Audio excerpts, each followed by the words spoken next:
गरीबी हटाओ का नारा दिया था इंदिरा गांधी ने, गरीबी तो हटी नहीं, गरीब गायब हो गए। 80 करोड़ लोग गरीब हैं अभी। कांग्रेस की यूपीए सरकार को, मोदी सरकार को कहता आ रहा है कि देश में समान कानून होना चाहिए।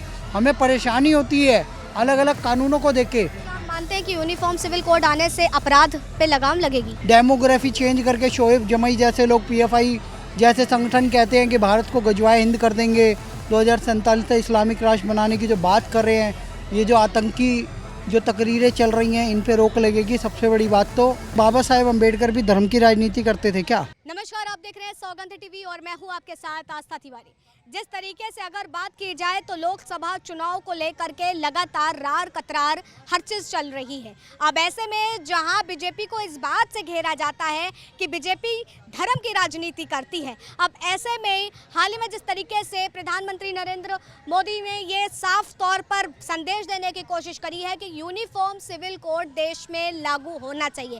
अब ऐसे में प्रश्न उठता है कि अगर बीजेपी धर्म की राजनीति करती है तो यूनिफॉर्म सिविल कोड लाने की जरूरत क्या है? आइए लोगों से चर्चा करते हैं, जानते हैं क्या लगता है। जिस तरीके से यूनिफॉर्म सिविल कोड एक अब मुद्दा बना लिया गया है, इसको आप किस तरीके से समझ रहे हैं और क्या बताएंगे?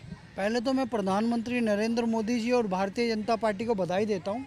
और मोदी जी एक ऐसे ऐतिहासिक नेता हो गए हैं जो भारतीय जनता पार्टी के जो मूल 3 मुद्दे हैं उन पे खरे उतर गए हैं।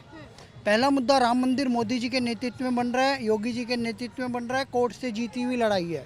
550 साल से केस चल रहा था, लेकिन भव्य श्री राम मंदिर, रामलला हम आएंगे, मंदिर वहीं बनाएंगे, 1 जनवरी 2024 को तैयार हो जाएगा।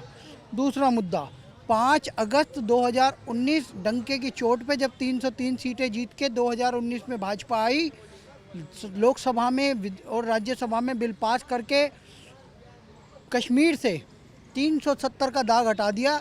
जहाँ पे एक अलग संविधान चलता था, झंडा चलता था, उसे मिटा दिया और वहाँ पे भारत का संविधान लागू कर दिया। और वहाँ से जो श्यामा प्रसाद मुखर्जी जिनकी हत्या की गई थी, उन श्यामा प्रसाद मुखर्जी को एक कहते हैं कि अंतिम श्रद्धांजलि दी गई। तो एक संविधान, एक विधान, एक निशान, ये भी संभव हुआ। अब मोदी जी ने कल ही कहा uniform civil code, uniform civil code के लिए 1 महीने की नोटिफिकेशन जारी हुई। 1 महीने के अंदर अंदर लोगों ने अपनी सलाह देनी है कि आप क्या चाहते हो, कैसा समान नागरिक संहिता कानून चाहते हो। तो उसके लिए 8.5 लाख 9 लाख के आसपास लोगों ने मेल कर दिया है, मैसेज कर दिया है।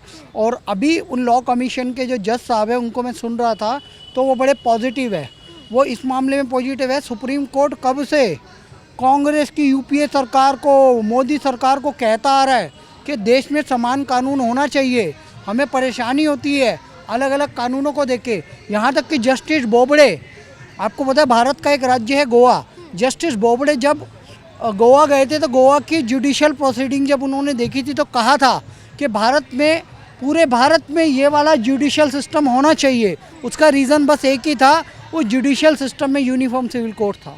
तो यूनिफॉर्म सिविल कोड बहुत सॉल्व कर देगा, बहुत स्पष्ट कर देगा भारत की न्याय व्यवस्था को, कानून व्यवस्था को। इसीलिए भी यूनिफॉर्म सिविल कोड, समान नागरिक संहिता जरूरी है। क्या आप मानते हैं कि यूनिफॉर्म सिविल कोड आने से अपराध पे लगाम लगेगी? अपराध पे नहीं, लेकिन महिलाओं के साथ जो अन्याय हो रहा है, एक मर्द 4 शादियां कर लेता है मुस्लिमों में, all India Muslim personal law board एक अलग बना हुआ है। तो इन जैसे जो कुरीतियाँ और कुकृत्य चल रहे हैं उन पे रोक लगेगी। डेमोग्राफी चेंज करके शोएब जमई जैसे लोग, पीएफआई जैसे संगठन कहते हैं कि भारत को गजवाए हिंद कर देंगे, 2047 तक इस्लामिक राष्ट्र बनाने की जो बात कर रहे हैं, ये जो आतंकी जो तकरीरें चल रही हैं, इन पे रोक लगेगी। सबसे बड़ी बात तो, और इन्हें रोका जाएगा। विपक्ष दल जो है वो लगातार इस बात पर उनको घेर रहा है कि बीजेपी जो है धर्म की राजनीति करती है, और उस बीच सबसे बड़ा सवाल यही है कि अगर धर्म की राजनीति करती है तो यूनिफॉर्म सिविल कोड को क्यों लागू कर रही है? पत्रकार महोदय, मुझे एक बात बताइए, बाबा साहेब अम्बेडकर भी धर्म की राजनीति करते थे क्या? भारत के संविधान की धारा 44 पढ़ी है आपने? आप धारा 44 पढ़े, धारा 44 पे कॉमन सिविल कोड लिखा हुआ है। धारा 44 को इम्प्लीमेंट करने की बात कह रहा है, निर्देशित किया जा रहा है सुप्रीम कोर्ट द्वारा। धारा 44 जिस दिन लागू हो जाएगी, यूनिफॉर्म सिविल कोड इम्प्लीमेंटेशन हो जाएगा। और यूनिफॉर्म सिविल कोड इम्प्लीमेंटेशन का सीधा मकसद बाबा साहेब अम्बेडकर को श्रद्धांजलि देना ही है। क्योंकि आज तक मुस्लिम तुष्टीकरण करती आ रही सरकारें, ये मुस्लिम तुष्टीकरण में अंधी हुई सरकारें मुसलमानों के ही कानून, मुसलमानों के फेवर के ही कानून, मुसलमानों की फेवर की बातें करती थी। अब समय आ गया है कि हिंदू फेवर की भी या पूरे भारत के अन्य धर्म मजहब के लोगों की भी बात की जाएगी। यूनिफॉर्म सिविल कोड इसलिए लाया जा रहा है। कोई सिख 2 शादियां नहीं कर सकता, कोई हिंदू भी 2 शादियां नहीं कर सकता, सब एक शादी कर सकते हैं, तलाक के बाद दूसरी कर सकते हैं। लेकिन मुसलमान एक महिला के साथ 3 महिला और शादी कर सकता है, ये उनको क्यों इजाज़त है? देखिए, आखिरी सवाल लेंगे आपसे।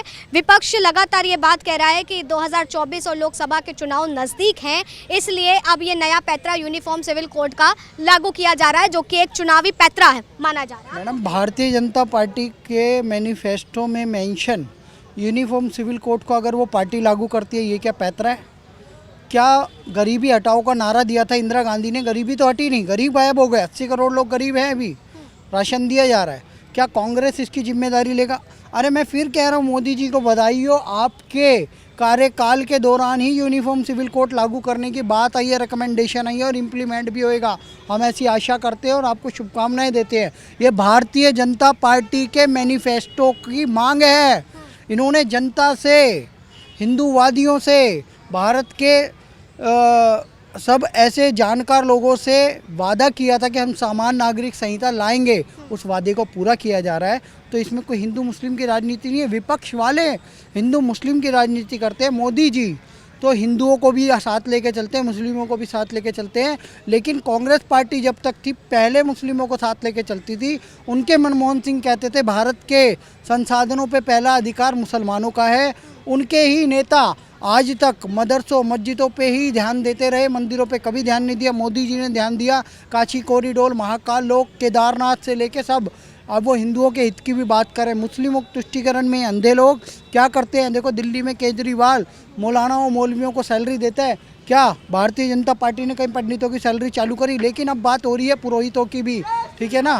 तो अब ये चल रहा है मामला और ये होता रहना चाहिए इस देश में। मोदी जी को निरंतर जीतना चाहिए। 30 साल तक भारतीय जनता पार्टी को कोई नहीं हरा सकता। अब योगी जी आएंगे, इसके बाद मोदी जी, योगी जी भारतीय जनता पार्टी को बधाइए। यूनिफॉर्म सिविल कोड लाओ, डंके की चोट पे लाओ, हम आपके साथ हैं। तो देखिए, यूनिफॉर्म सिविल कोड का लगातार जिस तरीके से समर्थन हो रहा है, साफ तौर पर देखा जाता है। और अगर बात की जाए तो जिस तरीके से इसको धर्म की राजनीति से टटोलने का काम किया जा रहा है, उसकी भी तस्वीरें साफ हो गई हैं। फिलहाल तब तक के लिए आप बने रहे सौगंध टीवी पर। कैमरा पर्सन अनिकेत के साथ आस्था तिवारी। आप देख रहे हैं सौगंध टीवी, सौगंध वतन की।